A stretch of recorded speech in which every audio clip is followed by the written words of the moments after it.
Yo, what's up, everybody? Welcome back to another episode of the GRP.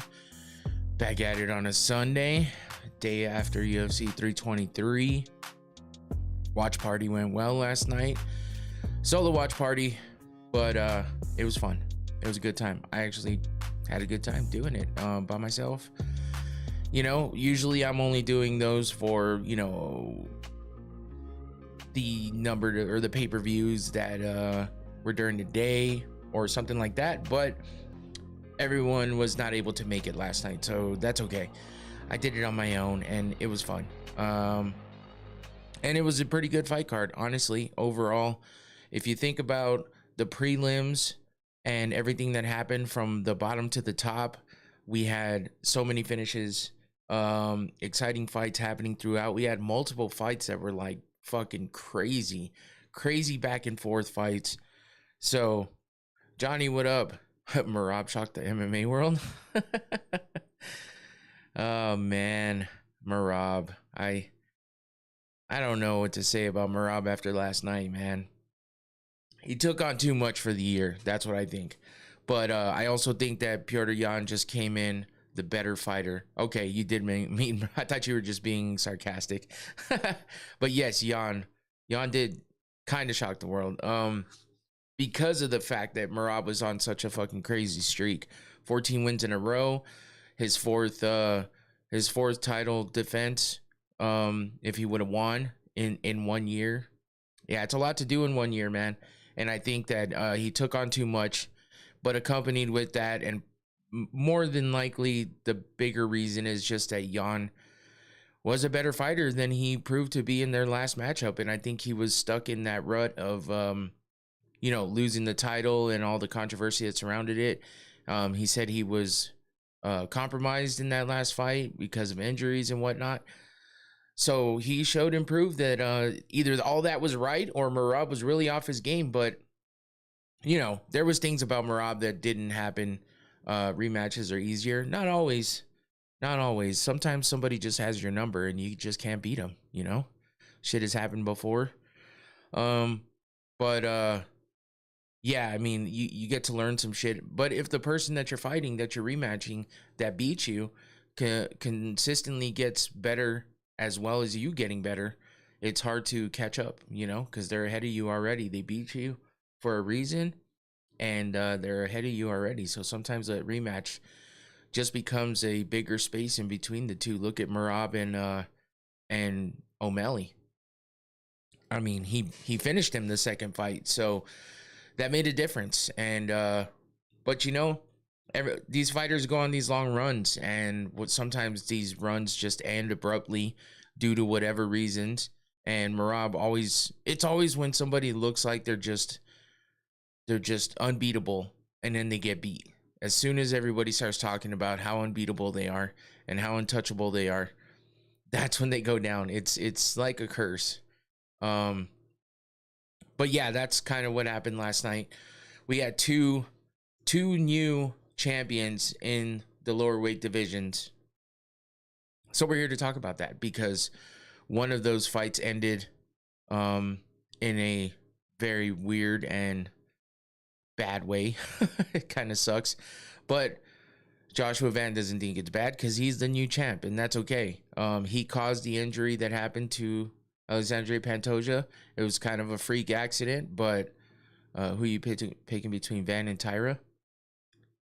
Ooh, that's tough. Tyra looked good in his fight. But I also think that I think Van is a different fighter than Moreno. So I don't know. I'm rooting for Van, honestly. Whether I think he can beat him or not, I'm rooting for Van. I think he can put up a good fight, and I think it'd be a good one. But is Tyra really going to get the next shot? I mean, Kyoji Horiguchi looked really good in his fight, and he was looking for the title shot, even though it was against his, his teammate. So he was looking to get that fight. But I mean, it was a little easier to attain that fight if Pantoja would have gone through Van, and was it, because that's kind of what he's been doing, is going through the division. So if he would have been able to get through Van like he had everybody else, it might have made sense for Horiguchi to get that fight coming in back into the UFC. He was on a like a 3 or 4 fight win streak when he left the UFC, and then he comes back in and gets a big win right away. So, yeah, who knows? We'll see if Van gets that title shot. I mean, not Van, but Tyra against Van, or what? But Van said he wanted to take the rest of the I guess the year off and come back next year ready to go. Which, I mean, it's only the rest of the month is what I should have said, because it's less than a month before the end of the year.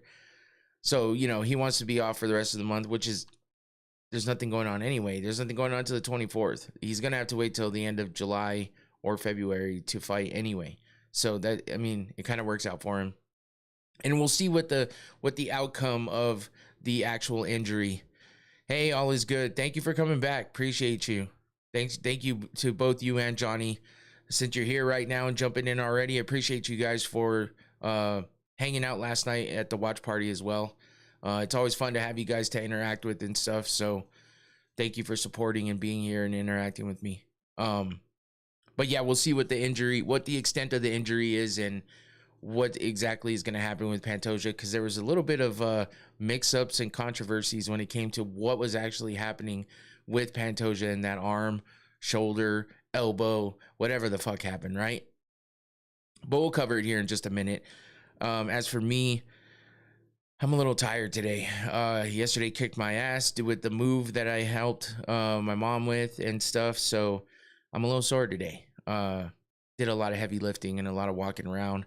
A lot of heavy lifting, so and a lot of back and forth, but it's okay. I'm not as young as I used to be, and I feel it right now. But we got the work done, and it worked out. So it's been a weird day for me, though.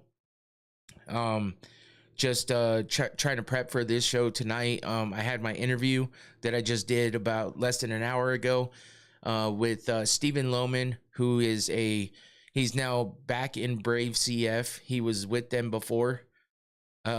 Drink some Red Bull. Gave you. I should have had a Red Bull, but I got my old fashioned here, so this will be my Red Bull for the moment. But yeah, Stephen Lohman, he was with One Championship. He lost one fight against John Lineker after getting some wins in there, and then they just didn't give him a fight for 2 years. So he talks about that and talks about coming back to Brave CF. He was with them previously. He was a champion over there a few years back, and then he went over to One, and now he's back to Brave, trying to get active again, get some fights going. He wasn't injured or anything, so you can learn more about that when the interview is released. More than likely, it'll be tomorrow on Combat Sports Today or CS News Today. So you can check that out. And all is good. Says, who has more humility, Usman or Bo Nickel? Oh, that's a tough one. Let me think about that for a second. But yeah, it'll be released probably tomorrow, if not, over the next couple days. So go check it out. I did my interview with Stephen Lohman. It was good. I liked it. He was a cool guy. So, and he talks about some frustrations of his and what he learned from his loss and stuff like that, what he's looking forward to coming up. So yeah, check that out when it comes out. Go follow or go subscribe to CS News Today or Combat Sports Today. And yeah, appreciate them for the interview. On Dresley, hey, what's up? Welcome in. Appreciate you for jumping in and interacting.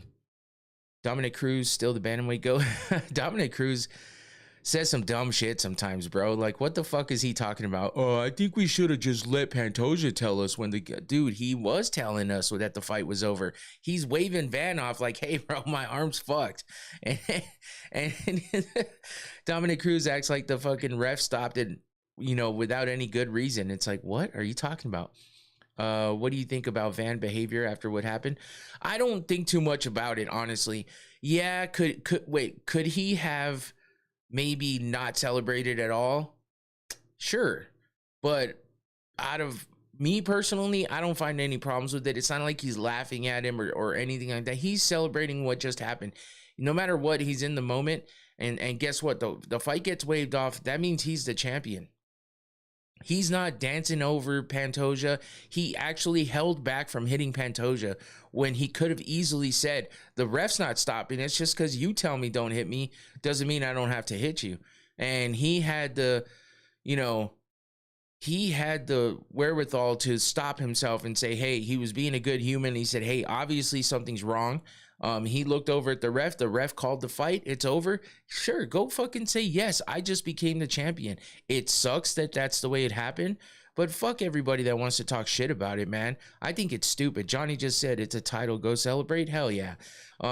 Don't dance on the guy's grave. You know, he just lost his title. That's bad enough. And on top of that, he's fucking injured. And it was a crazy injury, man. Like, that shit looked nuts. They showed us the replay 1,000 times. And, you know, I'm not a squeamish person, but damn, after about seeing it about 4 or 5 times, I'm like, can we stop fucking seeing this already? Jesus, man, what are we doing? But yeah, like, I don't think Van did anything wrong.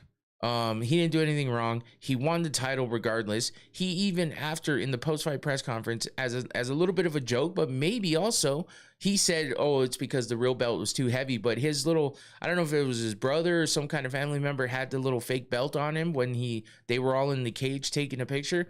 He grabs that little belt and takes that to the press conference and sets it up in front of him.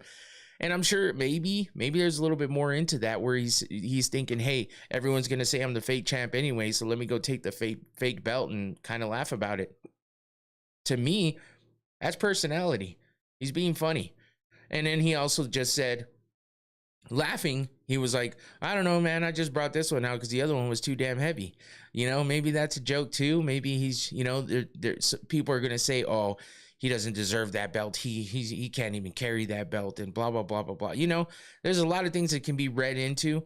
I'm just guessing here. I don't know what his reasoning was for taking that out. We can only take it at face value. And what he said was that belt's too heavy. So he brought the fake belt.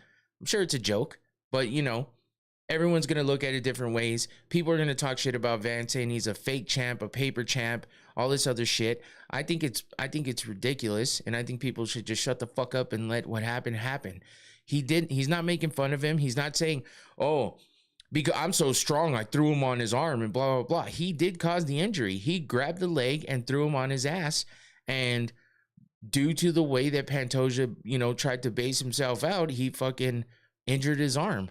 That's how it goes.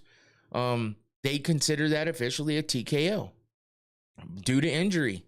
It is what it is. And he wins the belt. Guess what? You would bitch if he won the belt by a close split decision and say, oh, Pantoja got robbed and blah, blah, blah. You know, no one's ever happy. For me, in my personal opinion, Van did nothing wrong. He's celebrating the fact that he's now the champ. What is he going to do? Give the belt back and say, I'm not the champ. I'll vacate right now. Is that what you want him to do? Fuck that. He's going to get paid more for his next fight because now he's the champ. So all you little crybabies out there that want to fucking bitch and complain because you're a goddamn Pantoja dick rider, shut the fuck up. He injured himself. There's no way around it. Pantoja's upset about it. I'm not celebrating it. I'm not even a huge fan of Pantoja, but I'm not celebrating it. I think he was a good champion. It's an unfortunate situation. But if you want to get pissed off and talk shit about Joshua Van, who's a wholesome dude who doesn't fucking walk around acting like a douchebag like Colby Covington and fucking Sean Strickland, then let the guy celebrate that he's now the champ. Regardless of how he got it, he didn't cheat. Maybe you think they gave it to him, fine, whatever, think what you want. He didn't do anything wrong though. He did nothing wrong. He was there to fight his fight. Unfortunate situation for Pantoja. He gets the belt. That's how it goes. So yeah, let's stop crying. And I'm not saying Andre in the chat was crying. He asked me what I thought. Those are my thoughts. I'm not claiming that he's crying about it. He simply asked, what are your thoughts on the behavior after what happened, on Van's behavior? So, and I mean, if I really wanted to be an ass, I could be like, what do you mean by Van's behavior? There's nothing wrong. He didn't behave any which way. You know what I mean? But it's like, I know what he's trying to say. He's just asking my opinion on it. So I gave it. If you're going to cry about this too, then yeah, go somewhere else and cry. I don't think Van did anything wrong. It is what it is. So we'll get deeper into that now that I went on a rant. We'll get deeper into that here in a bit because, you know, I like to cover the entire card because the prelims were great. There was a great night of fights in the prelims, especially. But before we do that, let's get to the sponsor of the show. Always got to give a shout out to my sponsor, Noctane Smelling Salts. Appreciate you for the sponsorship, Noctane. Always need. It's a title goes. Oh yeah. Sorry, Johnny said that, or I already said that. But I thought I missed a comment. Anyway, thank you to Noctane for the sponsorship. Of course, I use this to stay awake and alert, and I need it today because it's been a long day, and I'm ready to go. I've already been running at the mouth, so this will just give me a little more fuel and keep me nice and awake throughout the rest of the show. Oh, I left my line on. That's why things seemed a little funky. That's annoying. I didn't mean to do that. Turn off fan. Okay, there we go. Let me hit these smelling salts real quick, and we'll get to recapping UFC 323. Oh. I went in for a second one, and I don't know why, because that first one hit a little bit. I keep my eyes closed because it'll burn your eyes, man. But it's also a reaction to how potent these smelling salts are. This is the most potent bottle. Oof. It's like a delayed reaction. There's a black cap that's a mid-range potency and a white cap that's the least potent. It's an entry-level type. If you want to just try them out, hit that QR code or follow the link in the description below, and you can go to their website, check out the prices. They're pretty good priced. They last a while if you take care of them, and they're effective. So go check it out. Thank you, Noctane, for the sponsorship. Appreciate that. Let me take a big sip here, and we'll get to what we're here for. There was some fights announced yesterday as well that I forgot to, because I had the interview and stuff. I was kind of solely focused and on doing the prep for the show and the prep for the interview, and I was really focused on the interview stuff. But I prepped everything for the show, and I kind of forgot about the fight announcement. So let me take a look real fast at what was announced, because I do have the pictures here. I think did I bring them in? Oh yeah. Here we go. So we had Dan Hooker versus Benoit Saint Denis happening at UFC 325 on January 31st. That's that card headlined by Volkanovski versus Lopez Part 2, the rematch. We also have Fiziev versus Houfi for UFC 325 as well. That should be a banger of a fight, because both these guys like to go out there and be exciting. So that should be a fun fight for sure. Then we have Tai Tuivasa versus Tellison Teixeira. This one makes me a little bit worried for Tuivasa, just because Teixeira is kind of a beast, but Derek Lewis beat him, so Tuivasa has a chance. And Tuivasa's looked like he's gotten in pretty decent shape, so maybe he's gotten in better shape and he's been training hard, and hopefully he gets back in that win column with the win over Tellison Teixeira on January 31st for UFC 325. And then we have Jimmy Crute versus Dustin Jacoby. That should be a banger of a fight too, also happening at UFC 325 on January 31st. So quick recap there. They also officially announced Sean Strickland versus Fluffy Hernandez for a UFC Fight Night on February 21st. That should be a damn good fight. And then we have the BMF title between Holloway and Charles Oliveira Part 2 at UFC 326 on March 7th. So that'll be more than likely the headliner, if not the co-main. I don't know what they said about that one. I actually didn't hear them talk about that, but I saw this and I was like, okay, that'll be a good fight as well. So those are some fight announcements that happened. We might go deeper into those a little bit later as we go over some of the cards, because after next week, we're going to have 6 weeks off. And obviously, I might take the week off for Christmas, but I'm not sure yet. I have some ideas for some content, so stick in there with me, and we'll go over some stuff and try to do something fun for the podcast while the UFC is off. And we'll dive deep into some old fights, old fighters, maybe old rivalries, best of type shit, maybe, lists, top fives, top tens, all the usual shit, just stuff to kind of have a little fun with, get back into. We'll do some stuff like that, I think. And hopefully I'll come up with some other ideas too.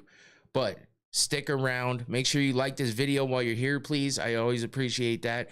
Thank you guys for the support in the watch party last night. If you're new here, I did get some new subscribers after last night, so that's always good and fun, and I appreciate it.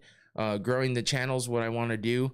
I do this as a hobby, but I put all this together myself, and I really appreciate the fact that people like to come and interact with me and watch the show. So thank you guys all for doing that. The chat's always open to discuss anything anybody wants to add to the show or talk about or question. As you saw, I've already had a couple questions in the chat, so it's fun. I forgot, all is good asked who has more humility, Usman or Bo Nickel. I kind of forgot about that one because I said I got to think about it for a second, but I don't know, because I know that both of them are kind of hated for how overconfident they are, but I don't know. I might give the edge to Usman because he at least has proven himself and done a little more in the sport to be able to be as overly confident as he is, as opposed to Bo Nickel, who just got in here. And even though he's well decorated in wrestling outside of, you know, his fight career, he just got here and he kind of acts high and mighty. So just because you're friends with the president doesn't mean a goddamn thing when it comes to the fighting. In the way of fighting. So I guess I would give Usman the edge on being a little more, having a little more humility over Bo Nickel. To answer your question, all is good. Sorry for the delay, I kind of forgot. But yeah, Dominic Cruz still the bantamweight GOAT, Johnny said. I forgot he said that, and I laughed about it because, yeah, Dominic Cruz said some weird shit. I guess I did talk about that for a second. So yeah, that's it. Let's get into the recap, what we're here for UFC 323, and we'll start, of course, talking about the takeaways, which I've already gotten into a little bit. Obviously, we had Merab Dvalishvili going for his 4th title defense, his 4th fight of the year, all having been title defenses after he won the title the year before. And he's had a hell of a year, man, and he's been running through the competition and through his weight class. And, you know, he's been defending that belt left and right, staying active, but, you know, how much is too much? And part of what happened last night could have been because of how much he's been doing, and that it might be a little bit too much. But, you know, we can't blame it all on that. Petr Yan looked really good in the fight. He dominated. The 4th round was fucking impressive, and he dominated all the way through. Takedown defense was on point. And he even turned it around and took down Merab more than most people do. So when it comes down to it, Petr Yan had a great fight, and Merab just couldn't cut it for his 4th title defense and 4th fight of the night. What kind of jokes would Bo Nickel write if he did stand-up comedy? He's got very dry humor, I feel like. So specifically, I'm not sure, but I feel like he'd be one of those kind of dry humor type comics where you got to really, you know, maybe the jokes would be a little wordy, or else it would either be straight up dad jokes, or it would be, you know, jokes that are a little too wordy and require, or he thinks they might require you to think a little deeper before, you know, getting the joke, which a lot of people don't find funny. So Bo would do Christian comedy. Oh shit. I don't even know if that's a real category. Tua always coming in with the jokes, man, makes me laugh. That shit is funny. But yeah, so yeah, we had 2 new champions coming out of this card. You know, we had 2 title fights at the top of the card. The bantamweight championship that Merab was trying to defend his title in for the 4th time, and then Pantoja trying to defend his title for the 5th time. And he was fighting Joshua Van, and we had the horrific injury that ended that fight. So we'll get into talking about that here soon. But we're going to start at the bottom of the card and work our way back up, as we do normally, because I like to cover all the fights, especially when the prelims were as good as they were. So let's get started with Myron Santos versus Mohamed Naimov, and a great fight to start the night off. You know, the first round had some good action and whatnot, but the second round got a little boring, and You started to wonder if we were just going to get a boring decision out of this fight, but then we get into the third round, and quickly into the third round, 21 seconds in, Myron Santos, who was 16-1 coming into this fight, gets a big jab cross combination that landed and was able to take out Naimov and get that KO win for the first fight of the night in the men's. Well, it was a catch weight at 148, because I think somebody missed weight. Was it Santos? I think it was Santos that missed weight, which is what usually happens. The guy that misses weight is the guy that winds up winning, which is kind of shitty. But it's showing here that it was a weight issue. So Myron Santos moves up to 17-1. Naimov moves down to 13-4. Santos was coming off of a pretty good win streak of 1-2-3-0 in the UFC after fighting in the Ultimate Fighter. So he's now 4-0 in the UFC. And Mohamed Naimov was coming off of a 2-fight win streak with wins over Khan Ofli and Bogdan Grad, and then loses in the third round to Myron Santos to start off UFC 323. And that leads us to the next fight. Another finish for 2 in a row. Submission finish by Mansour Abdul Malik. Standing guillotine choke. It was nasty. He really sunk that shit in and cranked the neck of Antonio Tricoli as he gets the big win to give him the second finish in a row, starting off the night for the prelims on UFC 323. A minute and 9 seconds into round 1, Malik gets that standing guillotine choke.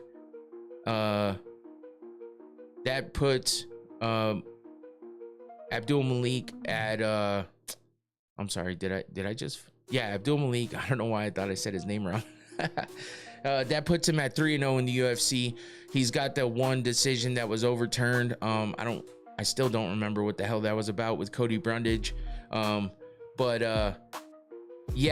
so he's got that one in the mix there, but he's on a 3-fight win streak now with being 3-0 in the UFC, and all of those wins being by TKO. And 2 of them were in the first round, 1 in the second, and he's got all 2 TKO wins and 1 submission win. So good for Abdul Malik, beating Antonio Tricoli in the men's middleweight division at UFC 323. Next up, we had a fucking banger of a fight, man. Holy shit, third fight of the night, and we get this crazy back and forth war for a minute and 29 seconds of the first round. That's as long as it went, but it was a fast and furious fight, man. We had Iwo versus Ibo, Ibo Aslan versus Iwo Baranowski, and man, they went to war, fucking slugging it out for a minute and 29 seconds. I think they both dropped each other at least once, and then Iwo Baranowski winds up getting the second knockdown over Ibo Aslan and is able to finish him on the ground after that big right hook, as you can see in that left picture. And then he finishes him on the ground and gets the win a minute 29 seconds into the first round in the men's light heavyweight division. He also gets a performance of the night bonus for that fight. That puts him up to 7-0 in his career, and that was his UFC debut. I had Iwo, but I did not like how he fought that fight. Yeah, it was reckless as fuck, bro. What? Reckless as fuck. Iwo is durable, but that was too sketchy. Yeah, man, I can't believe he stayed in there, because I think he was the first to get dropped.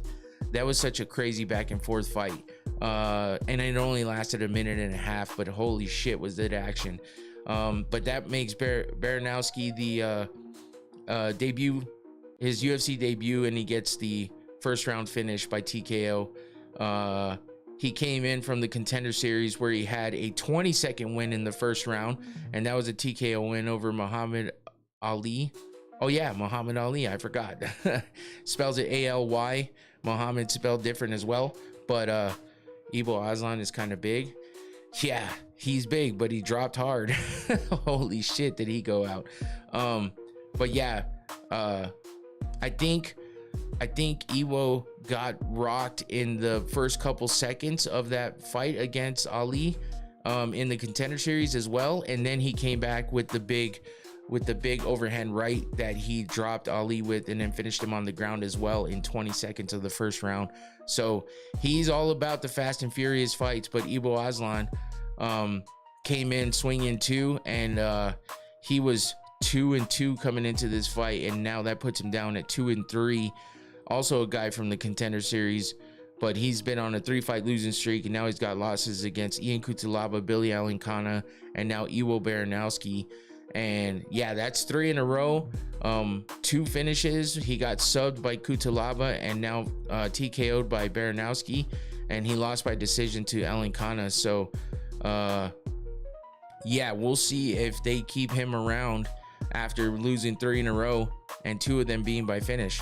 It's gonna be tough, but the men's light heavyweight division is not popping that much right now, so they might keep him around for one more, see if he can get back in that win column.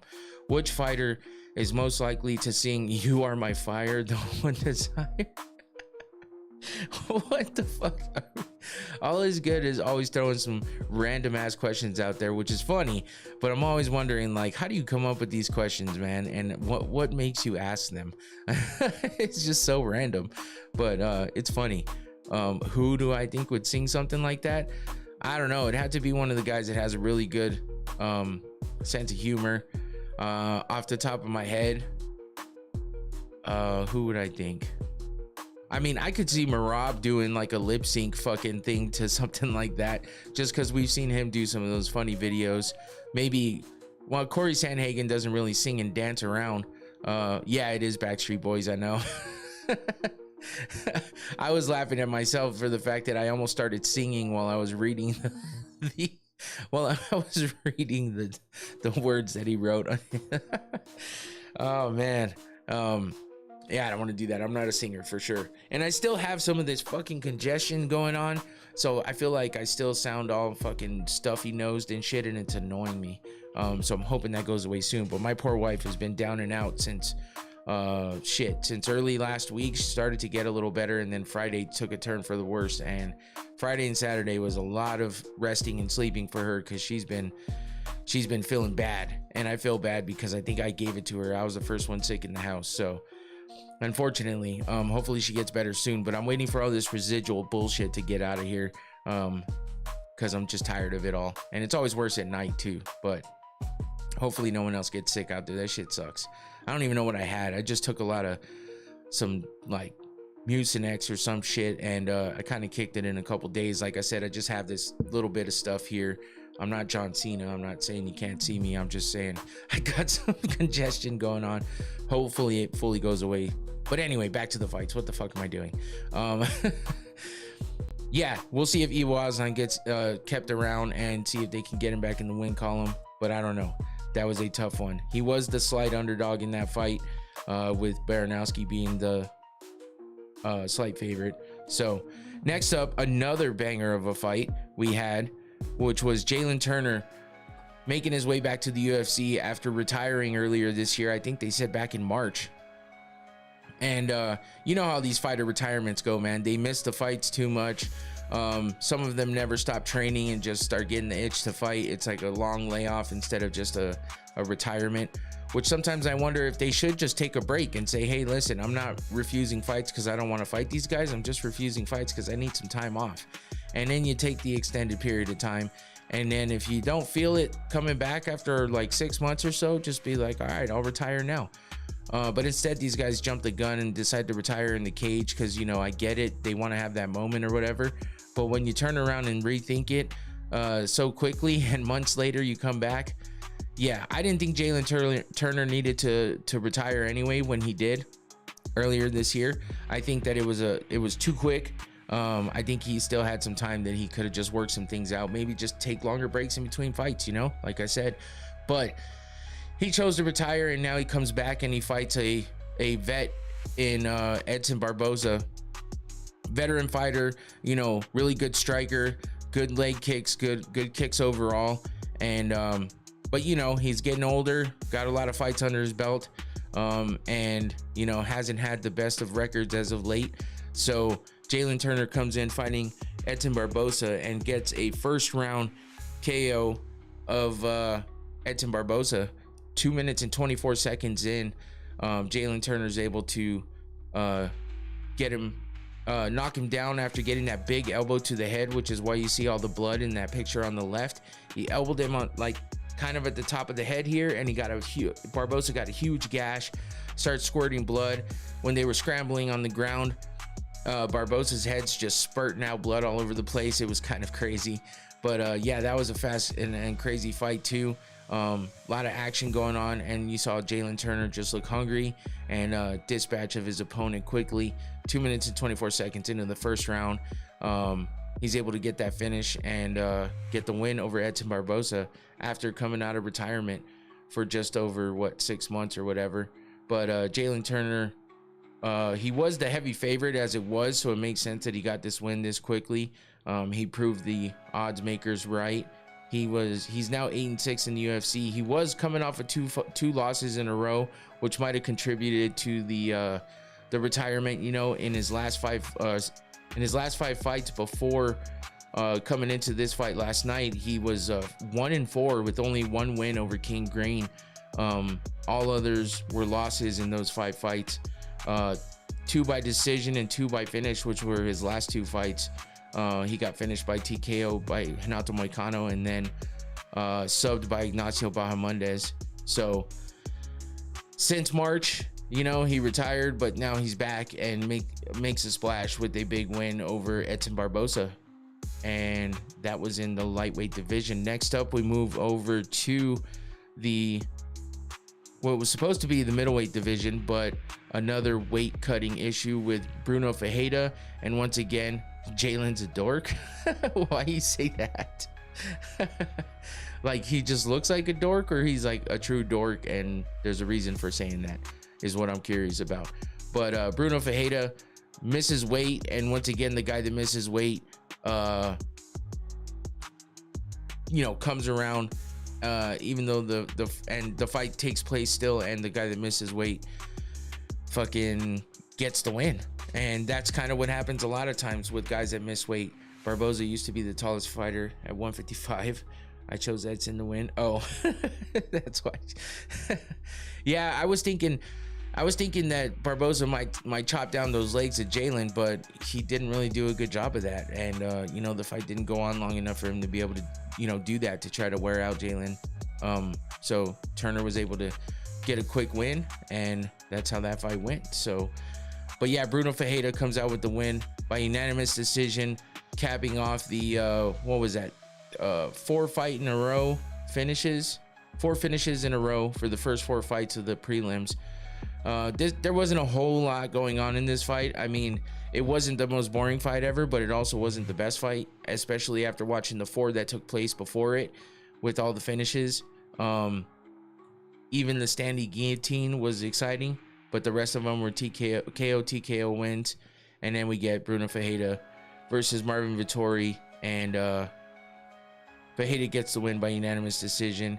That puts him at 6-2 in the UFC, and now he's on a 3-fight win streak with wins over Armin Petrosian by submission, Jackson McVeigh by submission, and now Marvin Vettori by unanimous decision. And I think Vettori was coming off of 2 losses in a row, and this makes it 3. So that's tough for Vettori, another fighter going on 3 losses in a row. He did have a fight of the night performance against Brendan Allen in his last fight before this one, and then he lost to Roman Dolidze. So all his 3 losses in a row now are by unanimous decision. He did get a fight of the night bonus with the fight against Allen, like I said, but he is on a 3-fight losing streak. I don't anticipate, well, maybe they will release Vettori, because the middleweight division right now, no, the welterweight division's looking great. The middleweight is what it is. Changing of hands of the title over there and stuff. So it definitely was a great card. This was a decent fight. It's dope that this was the least action-packed fight, but it was a pretty good. Yeah, that's what I meant. You know, it wasn't bad. It wasn't the greatest fight after all that other shit, but it was still good. And yeah, like you said, being that it wasn't the most action-packed fight, but it was still a good one, makes this card be really good. The main card was a little disappointing with some of the stuff that happened up there, but we'll get to it. But still an overall good card. So we'll see what happens with Vettori, if he gets cut or if they give him another shot to try to get back in that win column. And hopefully Bruno Ferreira gets his shit together and gets the weight cutting issues fixed and under control, so he doesn't have that issue in the next fight. I still get that little tickle in my throat too that makes me cough. So sick of this stuff. Anyway, moving on, we had another great fight, and I know I'm going to say that a bunch, but this really was a good fight, as we saw for Faraz Zaim against Nazim Sadikov, and I was looking forward to this fight. It was a good fight. It came through. Zaim was the slight favorite over Sadikov in the men's lightweight division, but we got to the second round, and just as the second round was about to end, Zaim was able to drop Sadikov with some elbows and followed up with some punches as he got the win by TKO at the end of the second round. Sadikov was a second away from making it to the third round, possibly giving him some time in between with that 1 minute break to, you know, get refreshed and come back, but he wasn't able to get it done. You need some tea with cinnamon sticks. Oh, tea, I'm assuming. Lots of cut up fresh ginger and lemon slices, maybe some black tea bags. Yeah, I mean, that might do me some good. Instead, I'm choosing to drink some whiskey. But maybe some tea will come after this when I'm done here and I'm done talking. Because I did do that interview for about 20-25 minutes, and then now I'm here doing this. So that might be why my throat's acting up too. But tea's not a bad idea, honestly. Sometimes I'll do some hot toddies, which involves whiskey as well. But it is whiskey's always good. But you know, it's not all about drinking, it's about feeling better too. But you can do some tea with honey and lemon and whiskey. That's a good little concoction for sore throat and stuff too. But yeah, Zaim is a great fighter. We saw him get that big crazy knockout with the flying knee, or the jumping knee, over Matt Frivola. Then he gets the unanimous decision win over Mike Davis, and now he gets the TKO win over Nazim Sadikov. That puts him at 6 fight win streak, with 1 performance of the night bonus against Frivola. Let's see, 4 decisions and 2 TKO wins within those 6 fights that he's won in a row. And he's beat some decent names: Matt Frivola, Claudio Puelles, Jai Herbert, now Nazim Sadikov. So some good fights in there for him. So we'll be looking forward to seeing what his next matchup looks like. Nas is a great fighter too. Just fell on some hard times here with this one. Gets his first loss in the UFC. He was 4-0 coming into this fight. He did have that majority decision draw with Slava Claus, but coming into the UFC, he beat Evan Elder and got a performance of the night, or a fight of the night bonus in his first fight in the UFC. Beat Terrence McKinney by submission in the second round. Beat Ismail Bonfim by doctor stoppage after the first round, and then beat Nicholas Moda, where he also got a fight of the night bonus with the TKO win over him. He got a fight of the night bonus in the majority decision draw with Slava Claus as well. So he's had some really good fights. Just had some bad luck in this one against Zaim, who was able to get the big win over him at UFC 323. Which fighter has the most portraits of themselves in their house? I feel like that would be like Henry Cejudo. I feel like he's full of himself. He's probably got pictures of him with gold medals and all kinds of shit all over the place. But maybe, who else? Who else seems like the type? No shade, but I kind of feel like Izzy might have some pictures of himself floating around his house. Israel Adesanya. I love Izzy though. I love his fight style. I think he's funny as hell. But he does, he's that different type of dude that, gets his nails done and gets all fucking cleaned up and nicely manicured and shit like that. So I agree. Cejudo got the floor to ceiling paintings of himself in the bathroom. Yeah, I could see that for sure. So I think Cejudo in that kind of stupid way, but Adesanya in that, no disrespect, but I could see it being the case as well. So that's a funny question though. all is good. And Tua with the funny reaction as well. Yeah, so let's move on to the next fight, which was the women, and we had Macy Barber versus Karine Silva. Silva was a tough opponent to get out of there, man. Macy Barber wasn't able to finish her, but let's be real, we don't get a ton of finishes in the women's fights. But either way, Macy looked really, really good in this fight, not only appearance wise, but technically with her fight style and her striking. All around fight was good for Macy Barber, and with Silva being such a tough opponent, it was a good fight for Macy to get a unanimous decision win out of.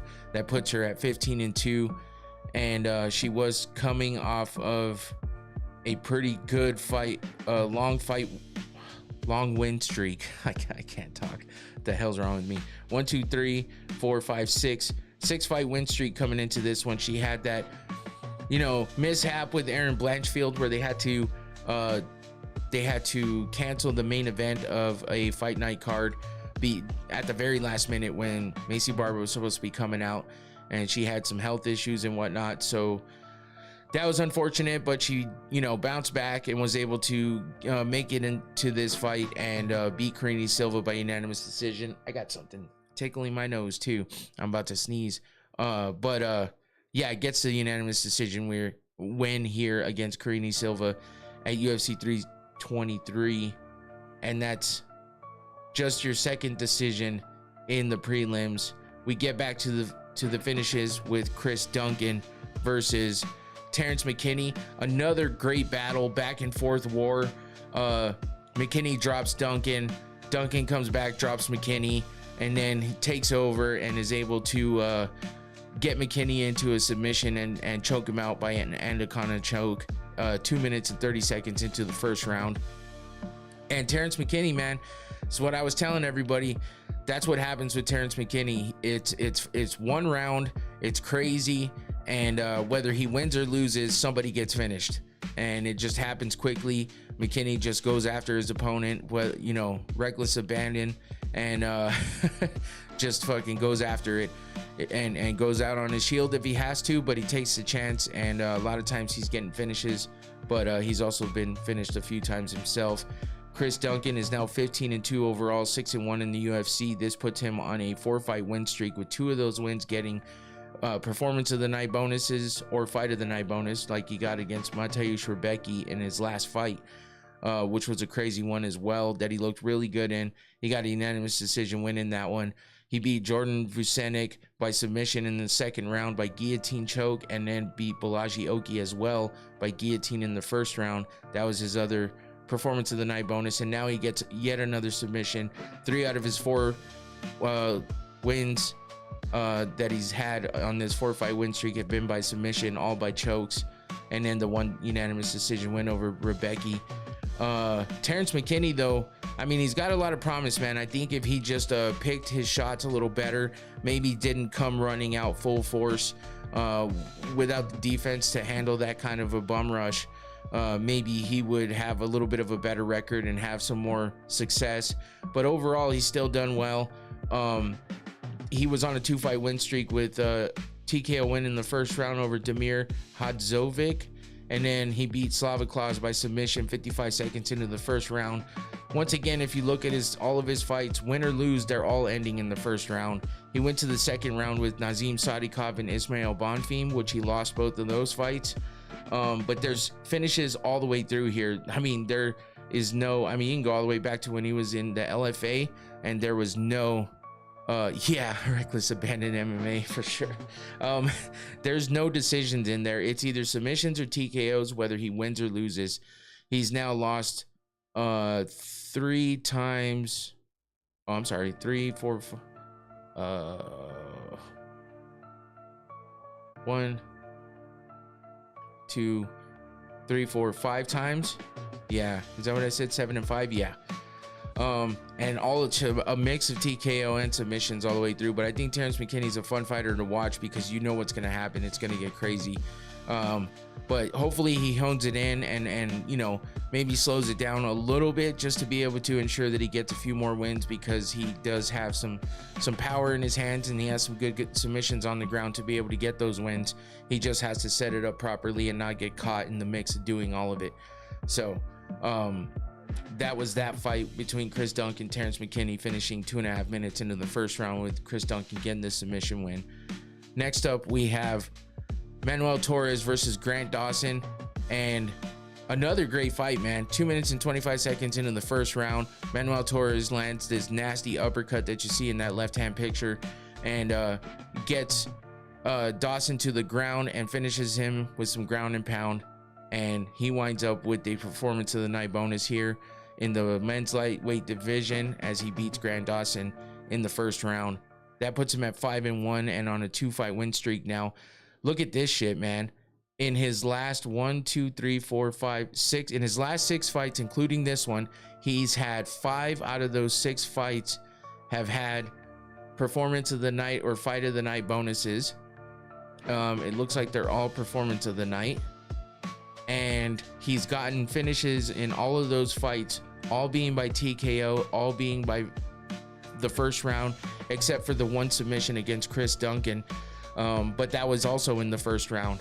Even his loss was a TKO loss in the first round. Another Terrence McKinney type here, but Torres has been winning instead of losing any of these fights. He's only lost 1 as opposed to the 5 that Terrence McKinney has lost. But they both came from the Contender Series, where they got it done in the first round on that one as well by TKO.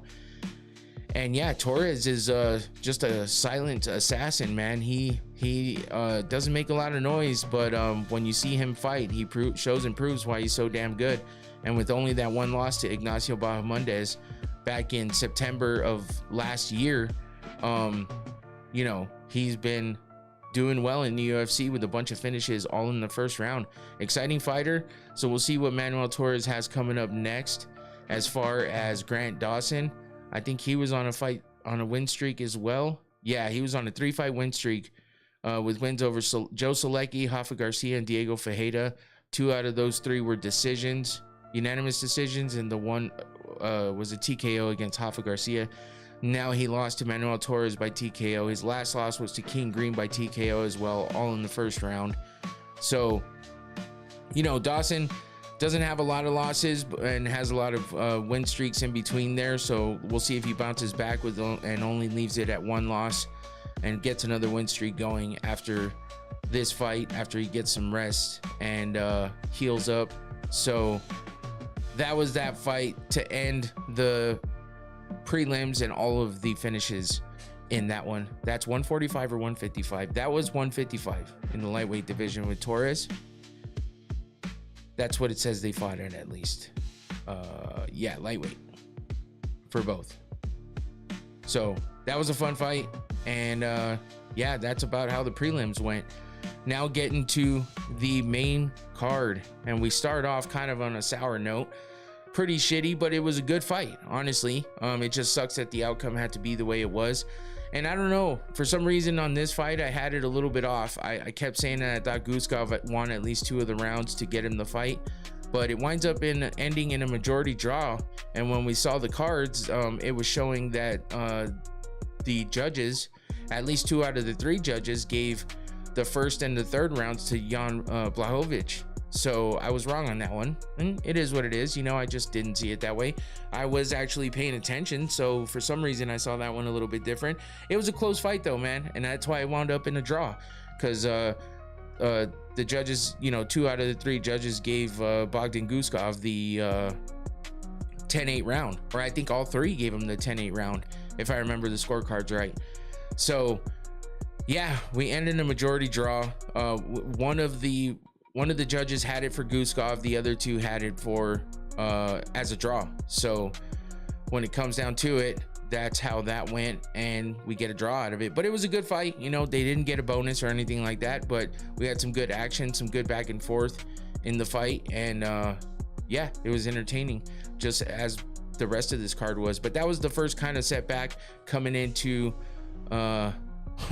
what? All right. I don't know what the hell that was. Oh, cool. It's spam. Luckily, it's not coming through the regular chat, but it comes through on the screen, so that sucks. But whatever. And I can't see it because it didn't pop up, so that's annoying. I hate when it pops up on one screen and not the other, but we'll keep moving on because whatever that guy's talking about is stupid. But yeah, next up we got a great fight that went to decision, but still a great fight, and that was Peyton Talbot versus Henry Cejudo. And yeah, this fight was fun, man. I was thinking that Cejudo, if Cejudo came out using his wrestling, okay. If Cejudo came out using his wrestling like he hadn't been in this past few fights, I felt like he had a good chance against Talbot, because we saw Talbot lose by getting handled on the ground by Raoni Barcelos. But that didn't happen this time because it seemed like he learned his lesson. He had one win after getting that first loss, and he was able to bounce back, get the win. But yeah, he and Cejudo just looked off. I don't know why, but he looked a little bit off, and he I'm sorry, I got distracted, but he was man, all right, I gotta stop getting distracted here. Cejudo looked a little bit off though. He just seemed to keep getting caught by the strikes. His defense, he couldn't keep his defense up, kept getting hit over and over again, and then Peyton Talbot actually takes him down in the first round, as you can see in that left-hand picture where Talbot is making that with the tongue sticking out face, because he took down an Olympic champion, an Olympic gold medal wrestler at that, and a former champion in the UFC. So yeah, he was able to get that takedown and be happy about that, which Cejudo just couldn't seem to take down Talbot even when he did. I don't know that he did he get any takedowns? I don't remember 100%, but I know Talbot really busted up Cejudo's face as he winds up getting the unanimous decision win over Henry Cejudo. And Henry Cejudo had not really announced, but it said that this was going to be his last fight, and he went out on his shield. I'll say that much. He didn't get taken out, but he got beat the fuck up, and he said to himself as he talked to the man, there we go, let's do that, as he talked to Dana White after the fight was over. So that it was a good fight, man. That's really all I can say. There wasn't a whole lot else that could be said. It's like Cejudo's last fight. He fought well. He didn't get finished.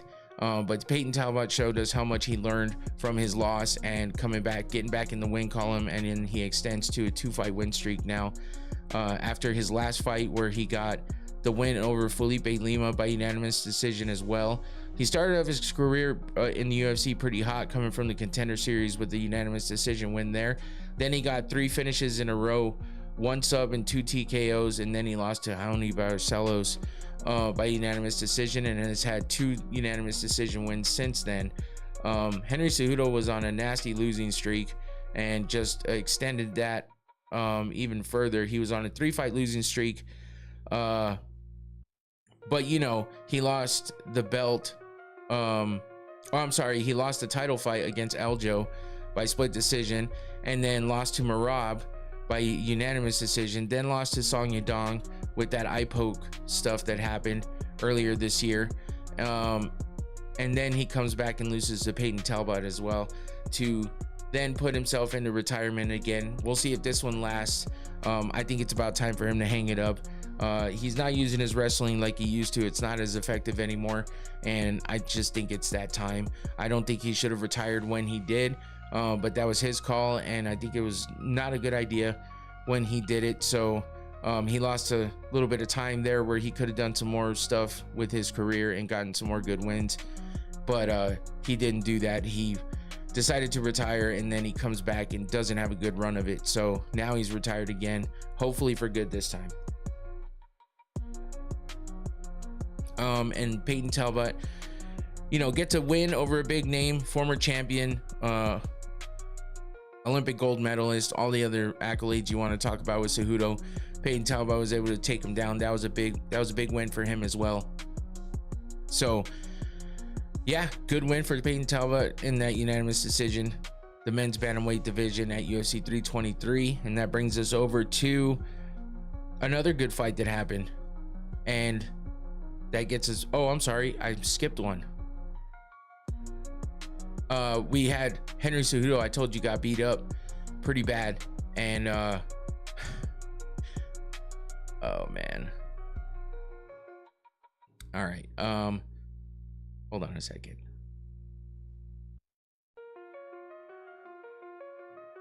Somebody apparently is a little too immature to be on the internet. But anyway, let me see, let me do this.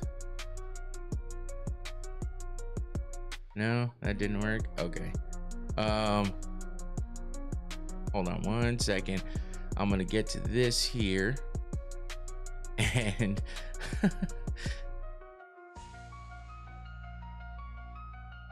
there we go.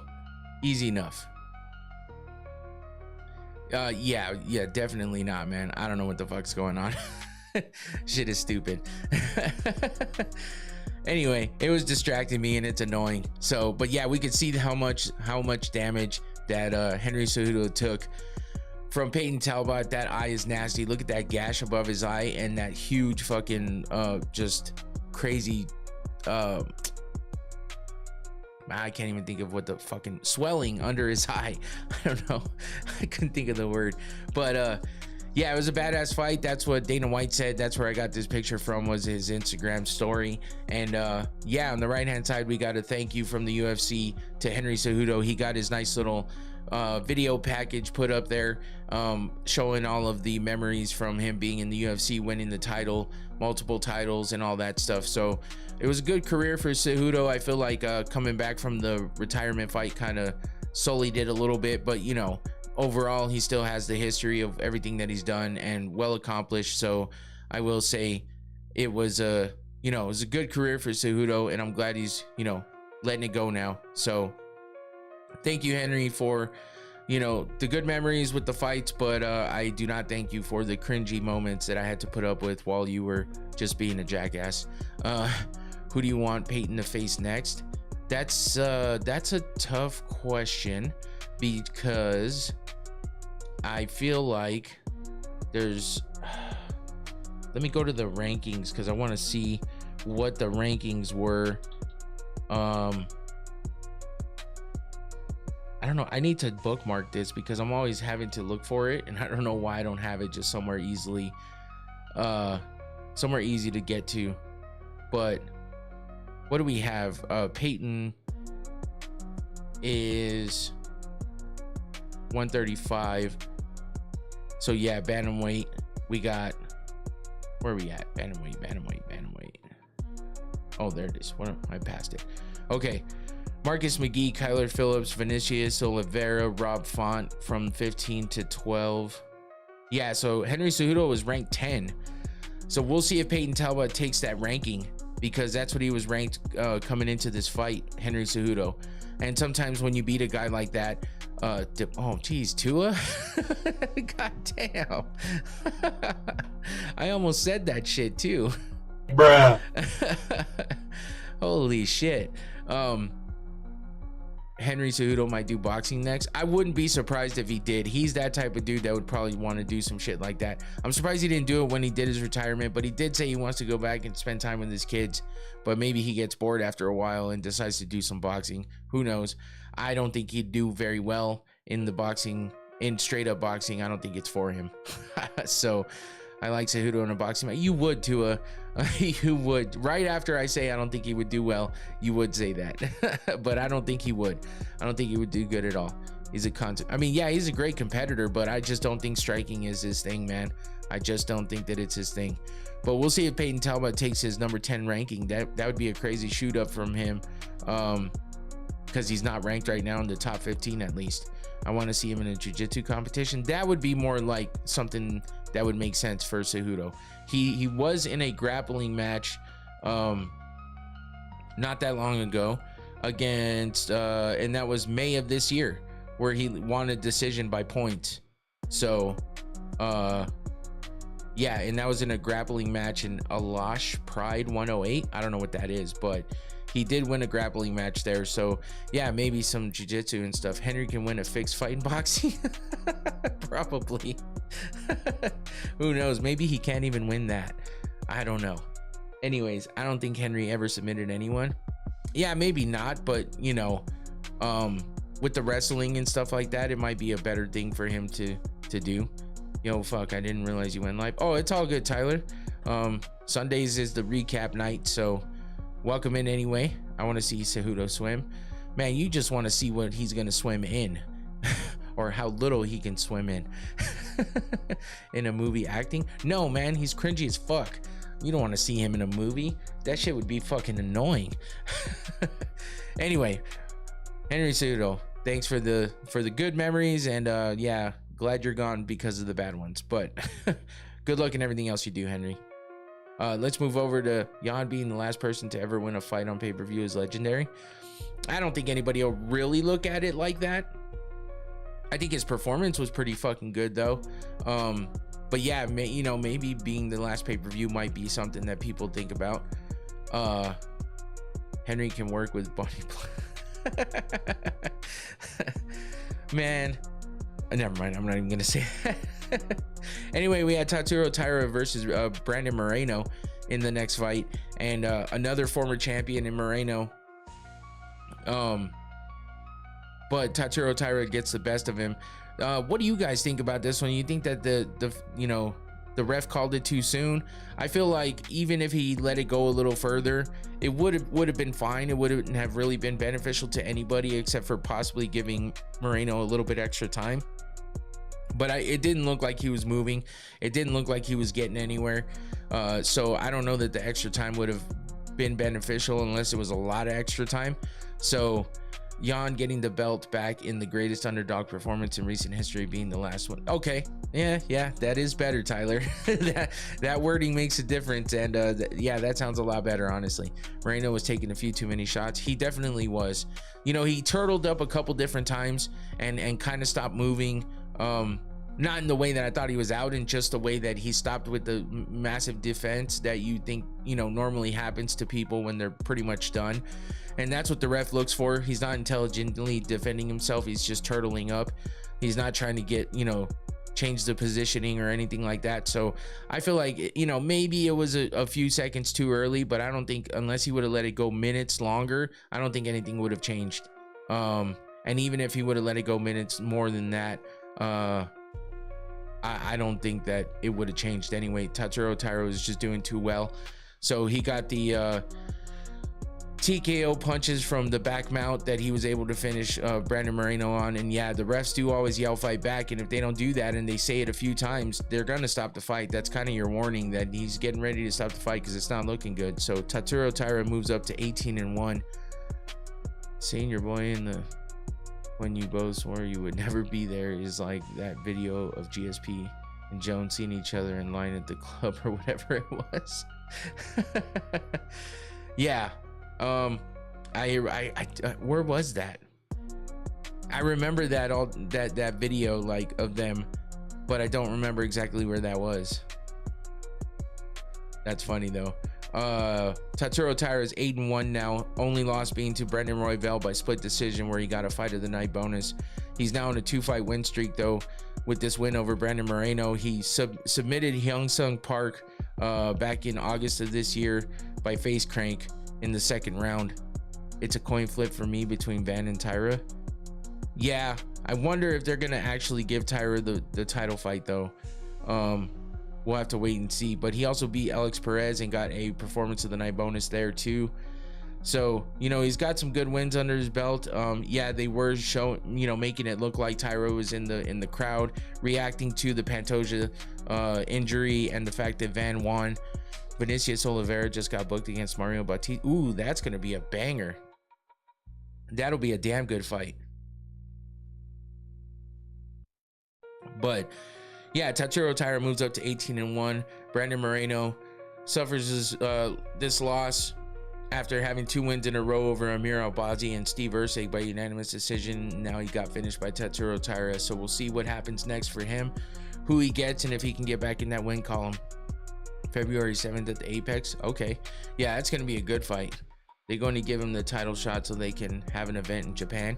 Yeah, I could see that happening too. That's not a bad point, honestly. But anyway, yeah, I'm pretty sure they're going to give Van somebody before Pantoja comes back, unless for some reason it wasn't like, I mean, I thought he broke his arm, but you know, they're saying dislocation, and then there was, well, you know what? Let's just get into that fight and we can talk about it. So now we have the first title fight, the co-main event, Joshua Van versus Alexandre Pantoja. This fight only went 26 seconds, man. And that's because, you know, they started their exchange, filling each other out for a quick second or two, and had some exchanges here and there.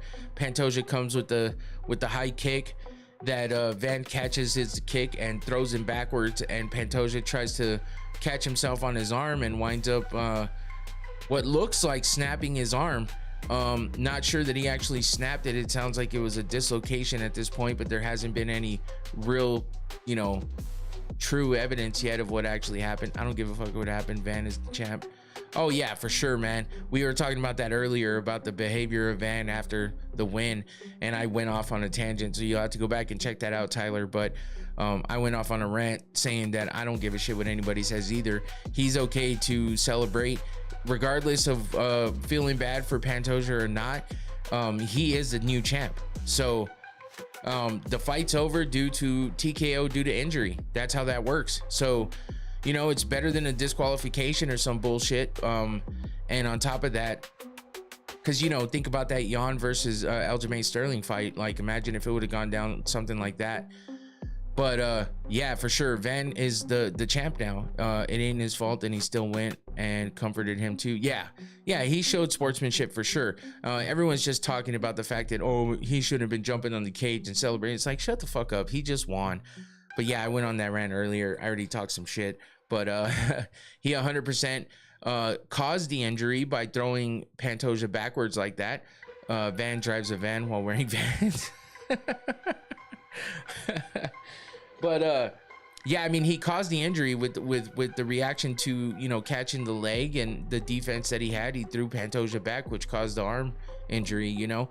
I mean, I wouldn't say take credit for it in the way that I finished you, but he definitely caused the injury by throwing him backwards like that. So, you know, regardless, it wasn't a dirty fight. It wasn't anything like that. It was a freak accident, and you know, he was able to hold back and not hit Pantoja while he was on the ground. So why is anybody getting mad at Van right now?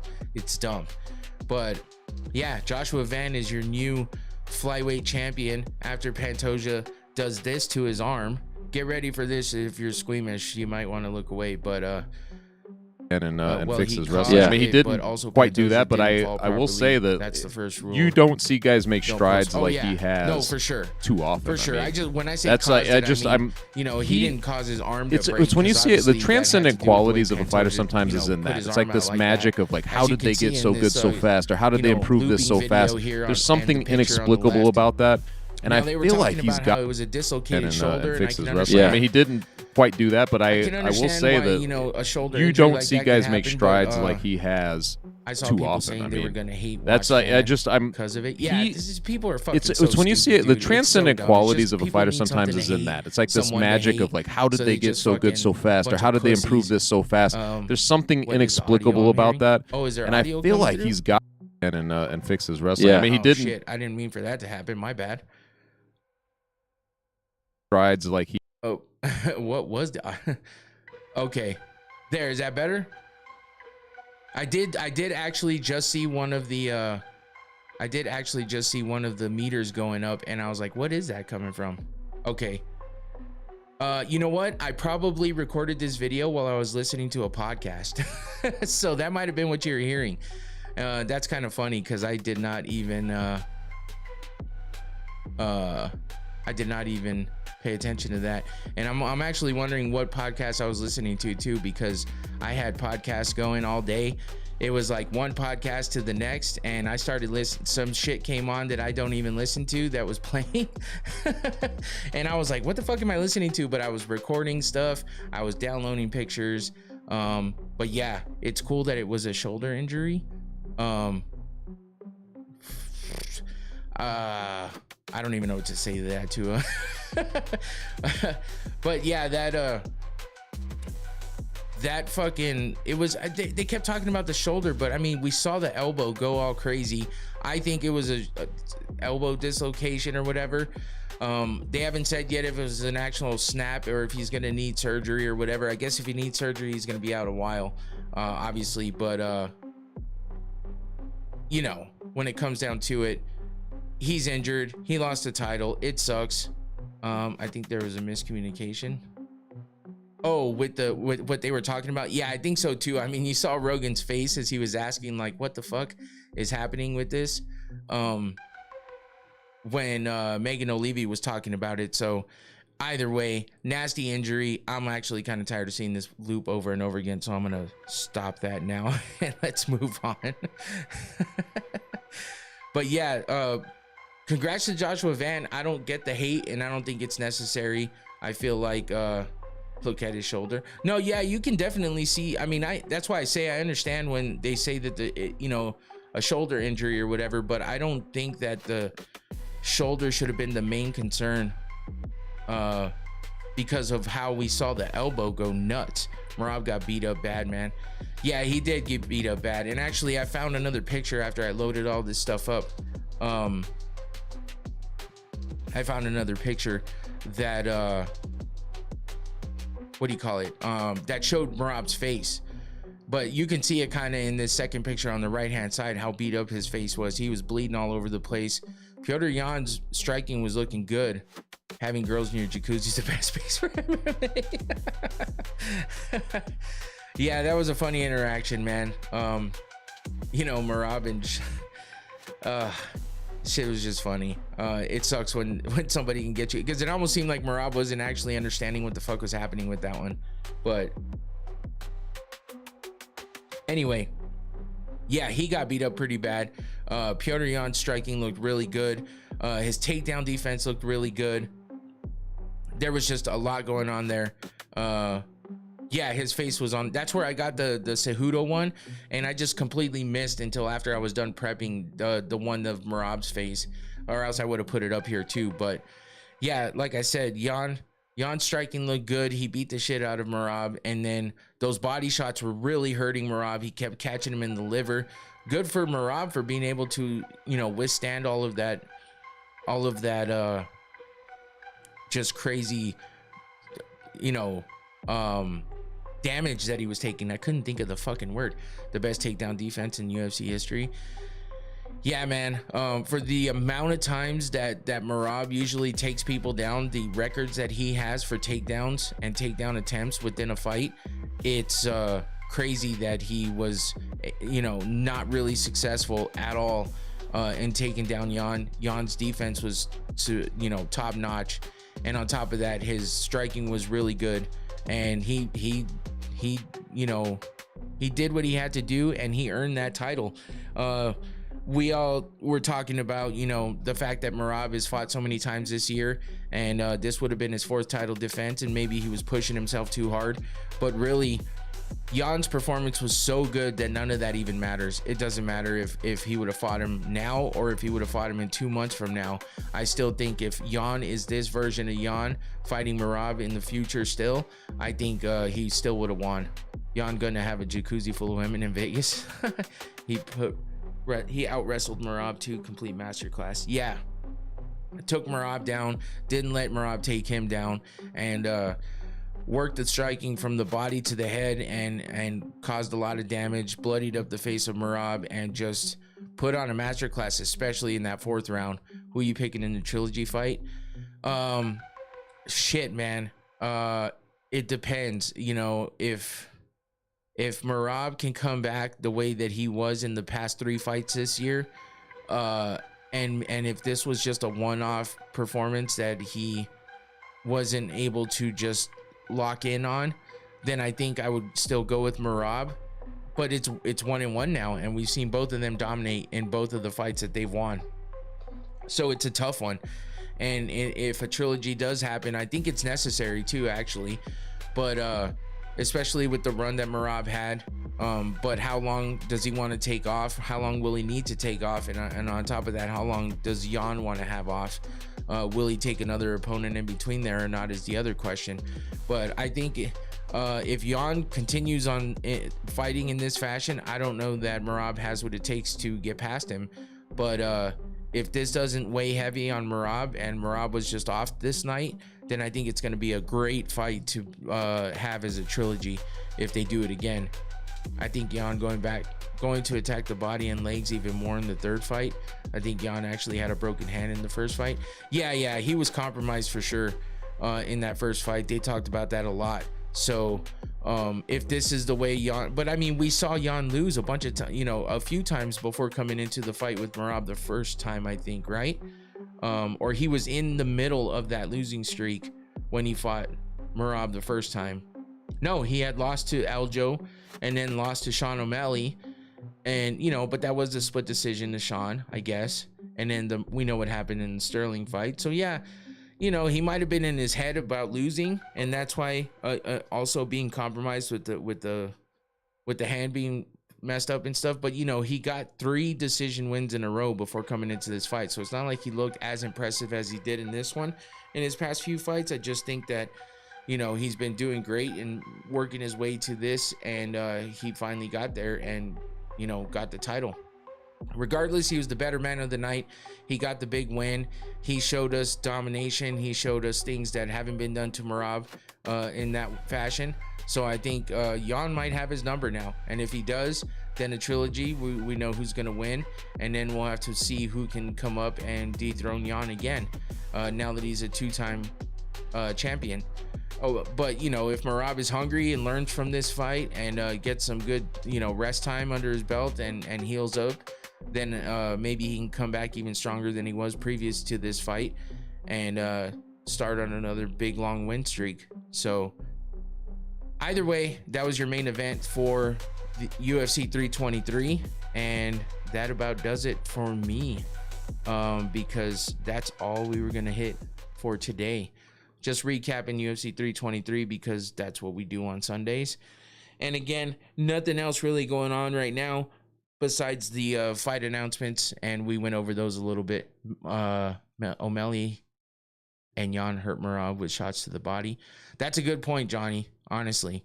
Obviously, we saw Jan do quite a bit of body shots and land and hurt Merab quite a bit in this last fight. But yeah, O'Malley hurt him with that body shot at the end of that the end of the first fight. So yeah, that might be something that Merab needs to work on, is that body defense. I think he's so used to spamming the takedowns and being the aggressor, pushing for those takedowns. I think that most of the time he's used to doing that, and he doesn't even think about those body shots, but he might have to think about that now, because that is something that helped take him out in last night's fight at UFC 323. So last pay-per-view of the year is done. It was a pretty good one to end out the year. Last pay-per-view ever, hopefully. I doubt it. I'm sure we'll have to pay for something in the future, but for now, January 26th or January 24th starts the Paramount Plus days. Did you know that no current champion has defended their belt? Damn, that's a shitty ass that's a shitty ass statistic, honestly. But yeah, that's crazy. Male champs. Okay, yeah. Yeah, that makes sense. I wasn't even thinking of the females. Actually, I did think of Mackenzie Dern just becoming champion. I was like, what about the women? But yeah, Kayla's defended. So right, has Kayla defended? I think so. Either way, that's still a sad stat. But we'll see who becomes a dominant champion and defends multiple times coming up next year. But we have one more event this year, next weekend on Saturday. Kayla, no, but Valentina. Oh yeah, Valentina. That's what I was thinking, actually. Shit. I don't know. I thought Kayla right away, but Valentina has definitely defended a bunch of times. But there will be no annual pay-per-view during International Fight Week. Shit. Yeah, that's right. Well, they'll do a numbered event for it, I bet. We'll see. Well, it's yet to see what's going to happen with Paramount Plus, but we do know that we're going to have 6 weeks off after next week's event.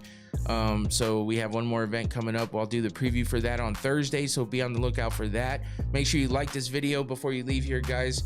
And if you're not subbed, please subscribe now, and make sure you share this with somebody. And go check out all my social media as well. Hit that notification bell so you know when I put out any content of any sort or when I go live. Valentina is in her second reign. She sort of counts. Yeah, she's defended a lot of times, but yeah, this is her second reign. So that's it for me, though.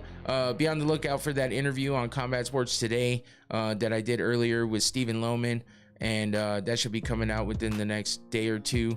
So check that out, and don't forget about Wednesday, DJ Infinity AZ.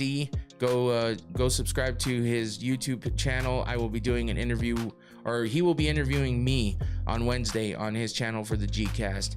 So go check that out. That's it for me. I'm out of here. Take it easy. Peace.